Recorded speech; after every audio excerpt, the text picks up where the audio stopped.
You found it. Your home for the best content on your favorite team, the Fighting Tigers of LSU. Do us a favor, subscribe to the channel, leave your comments below, and be sure to smash that like button.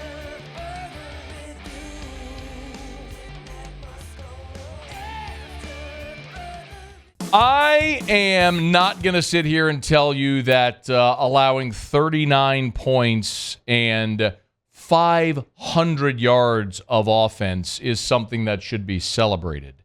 I don't think there are any ticker tape parades being scheduled or any back padding deserved. By the way, it's 527 yards allowed, to be exact. But LSU went to Columbia. They beat a ranked team on the road. They kept themselves alive in the SEC West and might have just shown a smidge of progress in the second half of that football game. A win and a cover, by the way. Never in doubt, right? Thanks to Major Burns. All of the odds makers and sports books from sea to shining sea have added you to their Christmas card list, by the way. Starting with anything other than Jaden Daniels feels like I'm burying the lead. But the defense in the second half might be the key to the rest of the season. Jaden Daniels was the key to this game, clearly. Albeit injured, 15 of 21. There were 3 drops on the day. Still 15 of 21 for 259, 3 passing touchdowns. He ran for 134 yards, ripping off 2 long runs of better than 30 yards after he injured his rib, including a 14-yard draw play, design draw on 3rd and 5 after the rib injury.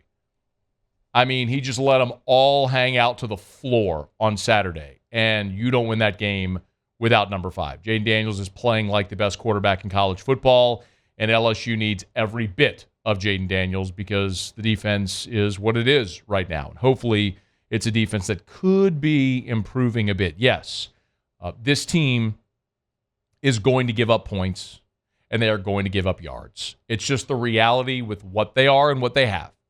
The question is, can you get stops?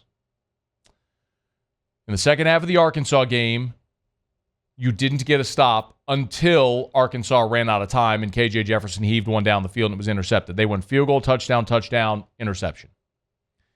Ole Miss in that game scored on 9 of their 12 possessions. In the second half, Ole Miss scored on 4 of their 5 second-half possessions. I'm not sure that there was a lower moment in this game than when LSU's down 22-7, and Missouri has scored on all 3 of their possessions. Keeping in mind, you're coming off a game where you allowed 700 yards and 55 points, and you couldn't get a stop, and we all know, and you're wondering what changes might they have made, and you come out to start this game, and boom, boom, boom, 3 straight possessions, Missouri's right down the field, and you're down 22-7. Not only that, but even though you won the toss and elected to receive, you didn't score to start the game, and what that meant was Missouri was going to get the ball to start the second half, and they had an opportunity to go back-to-back possessions and really put it out of reach. And then Harold Perkins did what Harold Perkins has done so many times in his short LSU career, which is come up with a giant play. And this time he was playing nickelback, dropped into coverage, and came up with a massive interception. After the game, here's what Brian Kelly had to say in his post-game press conference about that Harold Perkins interception, which got LSU its first stop of the game and allowed them to start to turn that thing around. We were in some new coverages that they hadn't seen before. We hadn't done that with Harold before, where he showed like he was blitzing, and then he came out and he ran trail coverage against a wide receiver. We just feel like, with him now, we've established him as a Sam linebacker / nickel that, we can do some creative things with him where he can be coming off the edge or he can turn and run and carry vertical seams like he did. It was massive. Perkins comes up with the interception. LSU scores. It's 22 to 10 after the intercept. No, I'm sorry. It's 22 to 17 after the interception. Forgive me. You're within 5. Of course, you held Missouri to a field goal at the end of the first half. Perkins comes up with the block to start the second half. So at a point where Missouri had the lead in back-to-back possessions, Instead of giving up 2 touchdowns, you give up field goal and block field goal, you only give up 3 points. It's still a one-score game, and then LSU was able to do what they did in the second half, which was on 6 possessions, allow 2 touchdowns. Let's make this as simple as it could possibly be. In the third and fourth quarter each, LSU allowed 1 touchdown. If this team can have that as their average, 1 touchdown per quarter, 28 points per game, you're going to beat everyone on your schedule, and not just beat them, you're going to beat them by 2 scores. This offense is phenomenal. They're the number 1 offense in the SEC. They're number 3 offense in the country. They're the number 5 scoring offense in the country. They are elite in every sense of the word, and they're doing it against the number 3 strength of schedule in college football right now. You have not played a row of patsies like Southern Cal has, putting up their gaudy statistics. You have played one of the toughest schedules in America, and you are still the 3rd best offense in college football statistically and the 5th best scoring offense. You will score on everyone you play. You are that good. Your offensive line is dominant. You went through 3 centers in the game, and it didn't matter. Your quarterback had a bum rib. You were down your number 4 and 5 receivers in the game. It just didn't matter because this thing just keeps on churning because they are that good right now. I mentioned I should have started with Jaden Daniels. Jaden's not going to win the Heisman. We all know that. LSU's a 2-loss team, and if we're being very candid, they're probably going to lose at least another game somewhere along the way, maybe 2, given the defensive issues they have. And barring something otherworldly like the season RG3 had at Baylor when he won the Heisman as a 3-loss team, or when Tim Tebow in 2007 won the Heisman as a 3-loss team, it's not likely that that's going to happen. It's why it's so few and far between that it does. Because you're going to have a stat-stuffing quarterback at a team that makes the playoff that's probably going to win the trophy. But Jaden Daniels deserves to be in New York if he keeps this up for the second half of the season.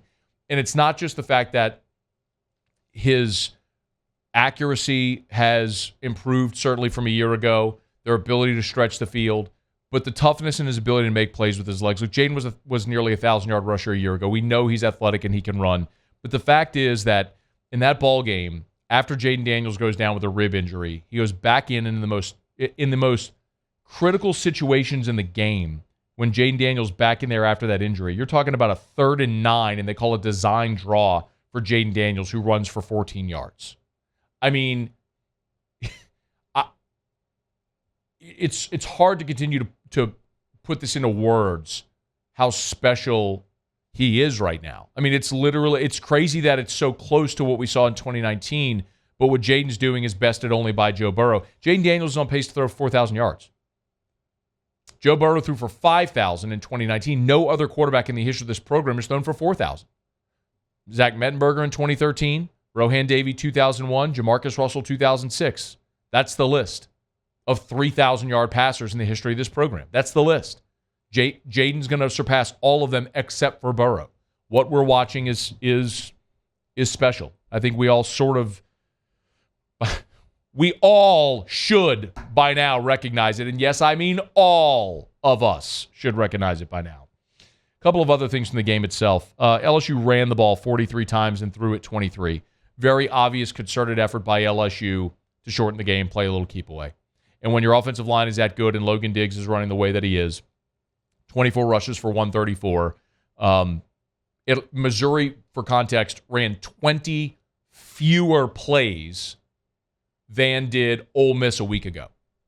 That's what running the football did for LSU in this game. It allowed you to shorten the game. You won time of possession by 5 minutes, and Missouri ran fewer plays. We were all wondering about the Pete Jenkins effect. You started to get some pressures in the second half. After not having a sack in the first half, you come up with 2 sacks, 5 TFLs, and a forced fumble in the second half. The forced fumble was Braden Swinson's strip sack that he had on that 3rd down, and it was 3rd and Braden Swinson's forced fumble came on 3rd and had it here. It's somewhere in my notes, and I can't read it right now. Anyway, Braden Swinson comes up with the, it was 3rd and 6. It was 3rd and 6 from the 46-yard line. Braden Swinson comes up with the strip sack.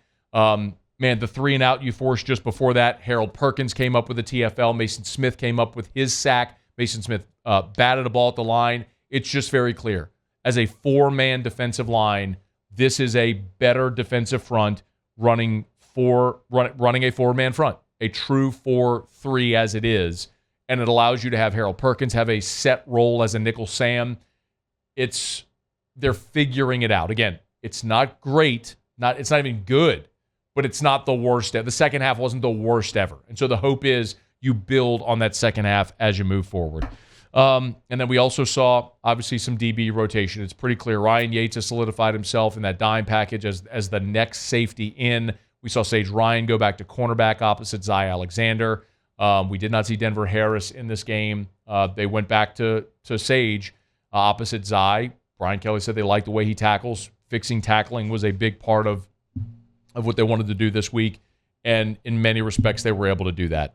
Wasn't perfect. Sage Ryan missed a big tackle, actually, in the second half, which allowed a short gain to go for 25 yards out to midfield on first down. It was actually right after Malik's touchdown when LSU went up 42-39. The first play was a 25-yarder, and it only went for that because Sage Ryan missed a tackle. Again, not perfect, but better, considering what you were coming off of was better. And you look ahead. The West is wide open. A&M lost to Alabama. Alabama's undefeated and atop the SEC West right now at 3-0. You do have to go to Tuscaloosa, but for LSU, as you look at it, you realize that Ole Miss still has to go to Athens, and they have a tough slate ahead. Ole Miss is going to take another loss somewhere along the way, and if you're LSU, you beat Auburn at home as an 11-point favorite. You take care of Army, you get an open date, then you go to Tuscaloosa, take your best swing. If you manage to win it, then you got to win 2 home games against Florida and A&M, and if you do that, you're back in Atlanta. I'm not saying that's likely. I'm not saying it's probable. I'm not saying there's a great chance of it happening. What I'm saying is there's a realistic possibility of it happening if you keep improving like you did a year ago in the second half of the season. Maybe Saturday, the second half in Columbia, is what this team needed to at least point them in the right direction. Now let's see how far they can move in that direction. LSU beats Missouri 49-39. Tigers moved to 4-2, exactly where they were a year ago through 6 games at 4-2. And they got much better in the second half of the season and made what was nearly a really special run in that second half. See what they can do this year. Hey, thanks so much for watching. Please leave your comments. I love to interact. And be sure to hit the red subscribe button below.